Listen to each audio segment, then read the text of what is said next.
I'm going to break down the best players to go get walking into week number 2, coming out of week 1, players that slumped, players that I'm taking the temperature of. And I'm telling you, I get so many DMs on most of these guys or comments in the YouTube videos about what are we doing with Marvin Harrison Smitty? What are we doing with Patrick Mahomes? Smitty. I don't know about Bijan. He only got elite usage, Smitty, but he didn't actually do anything. We're breaking down the best buy lows of the Fantasy Football Show, week 2. Go get these players edition begins right now. From the FantasyFootballShow.com studios, it's the Fantasy Football Show. I'd have to say my number 1 go-get player right now in fantasy football, week number 2, has got to be Mahomes. Patrick Mahomes has been completely disrespected coming out of his week 1 Thursday night performance where he had some things go wrong. He had a tip pass. He had a lot of drops, but he has an arsenal of weaponry. And if anybody came out of week number 1, and a lot of people did, thinking that Mahomes doesn't have the most weapons he's had in a long time, maybe ever, when you look at how good Rice is right now and when you look at how good Worthy is, the combo of the two, it's almost better than having Tyreek Hill and Kelsey in their prime, because he has hopefully still something in Kelsey walking into weeks 2 through 17, but he has a combo of Worthy and Rice and Hollywood Brown, who hasn't even hit the field yet, that make up more value and potential output than Tyreek Hill alone with Kelsey would have made, could have made, did make. I truly believe that Worthy could be a top 15 wide receiver, and I truly believe that Rice could be a top 10 wide receiver. And if you do the math on that, carry the 1, it's not that hard.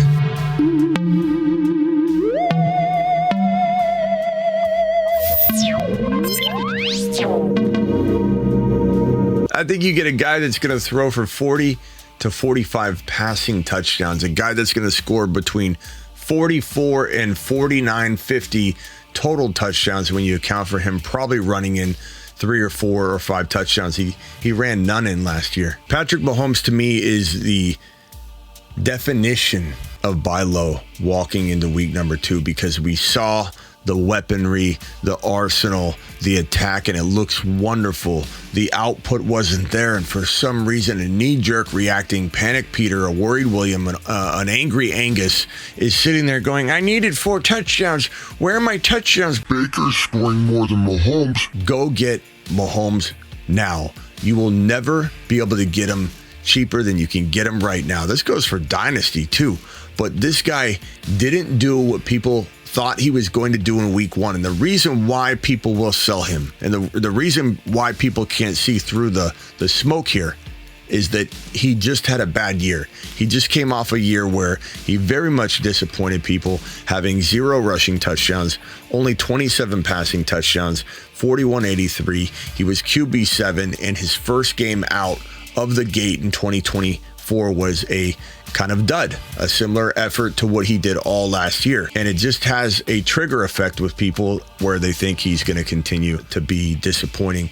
Well, I'll tell you what, I'm winning leagues. You can be winning leagues. We can all be winning leagues, cleaning up on trading for Patrick Mahomes on the cheap. And you might say, how can I do that? Well, you might have a quarterback that did fairly well. You might have a quarterback, even if it's Dak or even if it's maybe even Kyler. And I'm not saying I don't like buying those guys. I do like buying Dak right now. You could add him to the list as well. You can add Kyler to the list as well. I think they're both good buy low quarterbacks if you're in a worse situation than Kyler or Dak. I think climbing up all the way to Mahomes is harder, because if the owner of Mahomes doesn't have a quality backup, they need your quarterback, and how are you going to make that work? So if you have like a shorter climb to Mahomes from, let's say, a Dak who didn't play well, but I think people would still buy him at the right price, I would couple with that quarterback a player that popped off in week 1 that I don't necessarily believe will continue. J.K. Dobbins is one that I'd throw in. And I do like J.K. for a short period of time. I think he does eventually get hurt. He's the most injury-prone running back in the National Football League. But I admit, I miscalculated that he would do well at least right away. And you could sell him really high, use his draft capital before he falls off and gets injured, and upgrade into a Mahomes by giving somebody a much-needed RB that just dropped a big, massive game that has a good run attack. I'm trading J.K. at any turn. And And this goes to upgrade anything else. If I could upgrade a wide receiver that's, I don't know, kind of lower, that played well in week 1 and upgrade them into an MHJ. And we might as well jump into MHJ. MHJ is an absolute must-have buy low right now. If you can buy into MHJ, who had a route participation at 95%. 95% route participation. There's one thing that piece of information should tell you, that MHJ is going to eat. He didn't eat in week 1. It wasn't like he wasn't a part of the game plan. The defense focused on him, tried to shut him down. They did a good job. MHJ was open in the end zone at the very end of the game. Kyler didn't see him because he was scrambling away. And if he had caught a touchdown at the end of the game, it would have salvaged everything. And people would have said, yeah, MHJ, I like what I saw. I want more, but yeah, okay, I'm good. I'm on board. 95%. Route participation. That's as good as it can almost get. If you think for a second that 1 week takes away all of the analysis and predictions and anticipation, you are a panicked Peter and a knee-jerk reacting Roger. And I want you in my league. I just picture the people that say, Smitty, what are we doing with MHJ? What are we doing? I'm so freaking out. Why did I take so-and-so over so-and-so? Smitty, why did I take MHJ? I could have drafted this guy. Those people make me laugh. And I'm trying to help you if that is you. If you're in my community, I don't want you going off doing that and getting rid of your studs. I want to try and maybe shock you into realizing that you are making a mistake. But I also want my people watching that aren't freaking out like that to go find the league mates in their league, recognize this behavior, and take full advantage. MHJ is a guy that I would rank inside my top 10 wide receivers if I'm drafting today. Of course, I would take advantage of getting him later if I could. It sounds like we can. It sounds like we would. But at the end of the day, I'm going and buying him as a high-end wide receiver too, that will perform, I believe, at some point as a at least low-end wide receiver 1. And this guy still very much could be the number 1 overall fantasy football wide receiver in 1 calendar year in dynasty startups. Do not let 1 week define MHJ. Do not let 1 week make you think that Kyler has no plans of using MHJ when he has a 95% route participation. Trading a Jaden Reed without Love for 3 or 4 weeks is an amazing move. I've helped 2 or 3 people do that already for MHJ. J.K. Dobbins, as I mentioned, and a lowly wide receiver for MHJ. It's ridiculous that he had a 13 to 18 overall ADP, and now he can be had using 3rd or 4th round draft capital, or even better, draft capital that was way outside of the top 4 rounds, but played really well in week 1 like JK, and you can use that after 1 week of play to go buy MHJ. Do it now. Bijan Robinson was absolutely electric in many ways, and he didn't quite have the production at the end of the day that people wanted coming out of week 1. You see Barkley go nuts and you say to yourself, I want that for my running back 1. I invested a 1st, 2nd, 3rd, 4th, 5th overall pick in Bijan. I want touchdowns. Bijan didn't score. And that disappointment, even though he still did very well considering he didn't have a touchdown. 16 points. How do you score 16 points when you don't even punch one in the end zone? I mean, he's obviously getting fed. 5 receptions for 43 yards, 18 carries, 68 yards. Now, the thing is, you got to look at is, okay, is there a threat right now for a committee of any kind? Is that what's going through a Bijan owner's head right now? They see that he didn't get big time production or a touchdown, and they immediately assume he must be in a committee. I didn't watch all the games. I was at Bed Bath & Beyond with the old lady, or we went to Home Depot. I don't know if we have time. And I missed the game. I didn't see the whole thing. So Smitty, I assume things, right? Well, don't assume. Bob, don't assume. And if you're in a league where you don't have Bijan, then just assume that they assume that he didn't get 90% of the snap share. And he did. Bijan Robinson got 90% of the snap share. Bijan Robinson got 80+% of the rushing attempts. He was absolutely fed. There is going to be a day that may be in week 2 where he has 2 or 3 touchdowns and then it's game over for trying to trade for him. And I think it'll happen very quickly. I do believe Bijan will be worthy of the number 1, number 2 overall pick in hindsight when season's end is here. But right now you have a small window of time, even though he did fairly well. 16 points is not a bad week. His owners just feel very scared right now that he's in a committee. They feel very worried that Kirk Cousins didn't look that good and that the offense is going to potentially crumble. I don't know what it is, but panic is setting in everywhere in this offense. There's comments on my YouTube channel going, ha, ha, ha, ha, ha, Smitty. I told you the Falcons were going to be awful. How dare you? I told you, Smitty. You don't know what you're talking about. Bijan had 60 points. I don't get where it's coming from, but I'm taking advantage of it. And if you can trade for him right now using players that again popped off in week number 1, players that may or may not continue to do well. For example, J.K. Dobbins, again, I'm not trying to act like he can't do it for 4 weeks, 6 weeks, 8 weeks. And Joe Mixon, who I admit is a player I was not high enough on, and I take a lap on that. I admit my misses. It's common to miss things. You can't get everything right, but do I still, even though I admit Joe Mixon looks good right now, he could be good for 4 weeks, 6 weeks, 8 weeks. He's an older player. Do I think I would pass on the opportunity of using Joe Mixon even with another piece to go get Bijan? I'm getting Bijan every time, and so should you.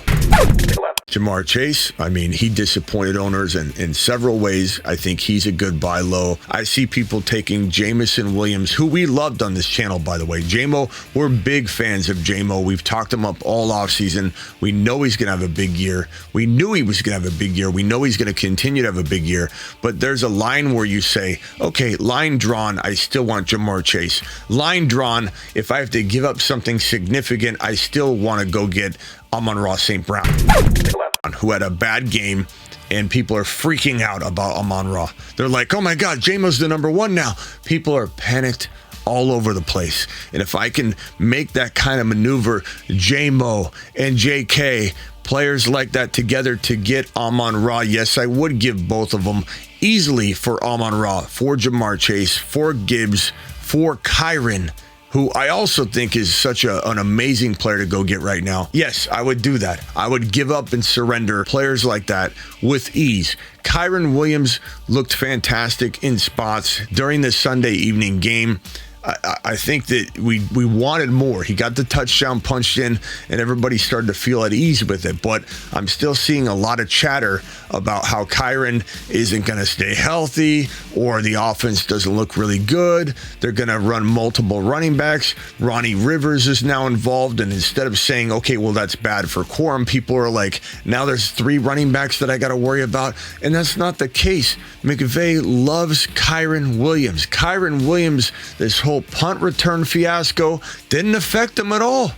He punched in a touchdown, very aggressive run, looked really good in spots. It was a weird game, and I think Kyren comes for everybody in week number 2. So your window's going to close. No one's saying someone's going to give away Kyren, give away Bijan, give away MHJ, although they'll give away MHJ way more than they're going to give away Kyren or Bijan. No one's giving away Amon-Ra St. Brown. Even more the case, they're not getting rid of him very easily. But the manager of Chase, Amon-Ra, Bijan is very vulnerable. Kyren, very vulnerable. Dare I say Jahmyr Gibbs, very vulnerable owner, because they just saw Monty close out a game, and I saw someone say, why did I draft Gibbs over Monty in my comments?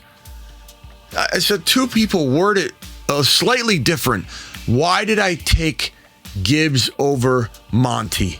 We heard this last year. Remember, we came in week 1, week 2, week 3. It was a long season when Jahmyr Gibbs didn't do anything until week number 7.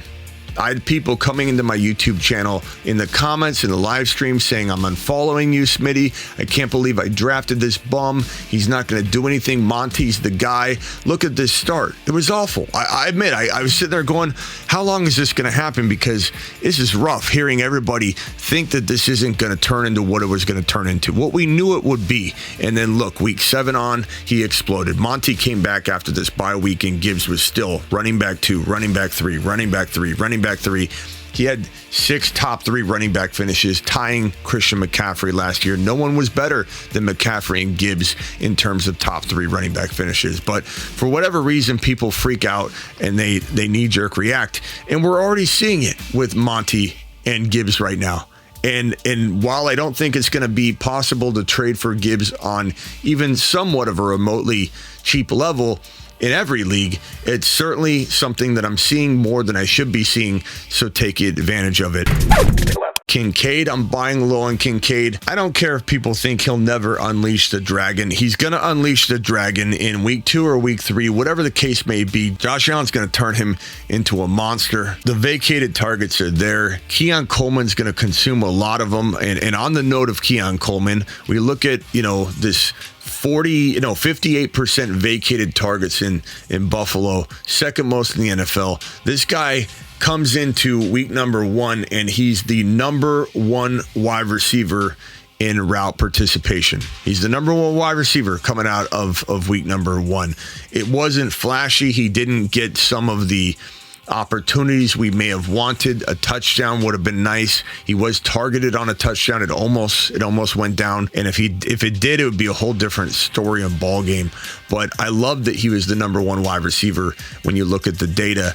And even being in that position, as he gets more secure in that role, in that number 1 wide receiver role, which he has clearly coming out of week 1, Kincaid's going to see a whole lot more consistent looks and production coming his way because this man's evolving and keeping the defense honest. Kincaid's day's coming. Buy him low. Same thing with McBride. The fact that anybody's even worried about McBride right now is asinine. I told you earlier that Marvin Harrison Jr. was 95% route participation. McBride, 90%. McBride, 90%. These guys were not leaving the field. These guys were running routes every time the quarterback dropped back. Kyler Murray would look, didn't find him, didn't connect as well as he could have, but he's dropping back and they're running 90 and 95%. These are good numbers. These are elite numbers. These are absolutely crazy good numbers. And I have no doubt about McBride, Kincaid, Keon Coleman, Drake London. You know what Drake London's route participation was? 100%. 100%. You know what Kyle Pitts was? 100%. The Steelers aren't going to be the matchup every week. People don't give the Steelers enough credit. Drake London is a fantastic buy low. Drake London still, you may not believe it after 1 week. I can't help you if that's how you jump off a ship that quick. I can't help you. I don't want to help you, to be honest with you. If you're going to jump off a ship after 1 week, I don't want to have anything to do with helping you. I want to help people that can see the light that going after your Drake London, who had 100% route participation against a tough defense. I want to help London believers land London from doubting Donnies that think that one game defines Drake London. Drake London is one of the best jump ball specialists in the league, and I can't wait for him to prove that 1 week defines no one. Tank Dell got the air yards. Tank Dell almost got a touchdown grab. It was underthrown. Stroud didn't look all that great in terms of accuracy and such, but I think, we're looking at Tank Dell being one of the better buy lows. People are so fickle. They're running away from this guy as if he can't be an absolute superstar in an offense where there's more than enough to go around. And I'm telling you right now, the fact that people are thinking 1 week means anything in this offense, it doesn't. It's a rotation. I've told people over and over and over, it's a 2B situation. They're all sharing the role. There's no way one can be the 1A because they'll rotate as that high-end pop-off spike week wide receiver. Tank Dell, once he has his 150 and a touch, everybody's going to be back on board. You need to get him on the cheap before he has that game. These are just a handful of players to go get before week 2 kicks off. And I believe they're all potentially some form or another, some level or another, league winners for you and your teams in 2024, week number 2 and beyond. Don't forget, I'm live Monday through Friday at 8 p.m. Eastern, every single Monday through Friday. I'm also live additionally when big news breaks. And we also go live most midnights to draft on Underdog Fantasy, promo code Smitty. Underdog will match your first deposit 50% all the way up to $1,000. Just use code Smitty. The link's in the description, or use code Smitty. It does the same thing. And we draft for week 2 this week. I want you to be a part of it. Maybe your team did bad. Maybe you are doing great, but you just want more skin in the game. Either way, you can start over with all the knowledge you have right now coming out of week 1 and draft a week 2 only team on Underdog. The Battle Royales, they're $5 each. They're huge prizes, and it's a fantastic experience, and I love drafting with you guys on Underdog using code Smitty. So join us, and we'll see you on a graveyard stream. Also, see you at 8 p.m. Eastern every single Monday through Friday.